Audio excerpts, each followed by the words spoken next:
шул кадәр күп машина булачак. Мин белмим нәрсә монда булыр, монда реально коллапс кына була инде. Вишневкада яшәүчеләр иртән бер бөкедә, кичен икенчесендә утыра. Тор урамнардан узганда кышын машиналарны башта бер якка уздыралар, икенче як көтеп тора. Мәктәп юк, балалар бакчалары юк. Димәк, безнең балаларны бит инде шәһәргә чыгарырга. Шәһәргә чыгар өчен без менә моннан гына узабыз да, аннан соң Куюкиның юлы белән таташабыз бит инде, Салмычы белән. Шунда без әле бекедә торып, әле әкрен генә шулай Кылгалигә чыгабыз инде. Сәгать ярым. Сәгать менә 6-дан безнең күршеләр чыгып китәләр, сәгать 8-гә мәктәпкә килеп җитәр өчен. Вишневкадан Чернопенияга кадәр яңа автомобиль юлының проект планы август ахырында расланган. Бу хакта белеп бер төркем халык шәһәрнең архитектура идарәсенә барган инде. Проект буенча 4 полосалы киң юл менә шушы урында зур урам белән тоташачак. 4 полоса булгач, аннары бу якта 1 полоса булгач, әлбәттә монда бөке була. Без бер кайда бара алмыйбыз. Бу якка машиналар борылса, анда шул ук бөке, шул ук Куюкидан тар урамга терәләләр. Бу якка юк инде урам, бу безнең поселокныкы. Димәк, барысы да монда бөкедә торабыз инде. Если 4 полоса кеп, монда бездә дорога и так узкие. У машина каясыя потом. Куда алар разъедет? Йортны 5 ел элек сатып алган идек. Ул вакытта красный линия безнең участокта юк иде. Хәзер аны күчерделәр, без инде заявление яздык.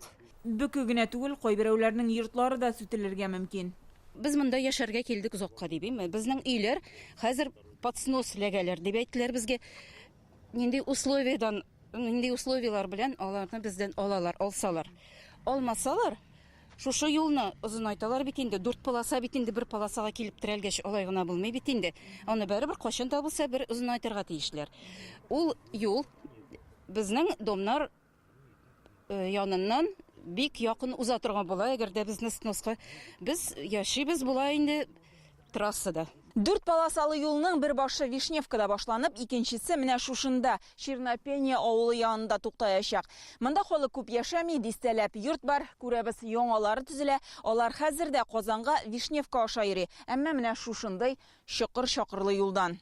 3200 метрлы юл салынырга тиеш. Казан мэриясында әйтүләренчә, көзен, язын йөрү кыен дип мөрәҗәгать итүчеләрнең фикерен истә тотып, юл генераль планга кертелгән. Алар сорауларга җавапны язмача юллады. Юл этаплап төзеләчәк. Беренчесендә 2 полосалы салына, киләчәктә ул 4 полосалы итеп киңәйтеләчәк. Территорияләрне планлаштыру проекты буенча бу объектны төзү вакыты билгеләнмәгән. Финанслау чыганаклары да билгеле түгел. Ул Чернопениядә яшәүчеләр өчен дип әйтәләр. Но минем әйтәсем килә, анда хәзерге көнне 100дән әз генә артык, 120 микән, 150 микән максимум кеше яши. Безнең менә шундый сорау бар. Шулар өченме ул юл? Или ул яңа домнар төзү өчен ди. Шундый информация да бар. Имештер инде ул Чернопениядә биек этажлы домнар төзиләр. И шуның өчен менә шушы юл салынды.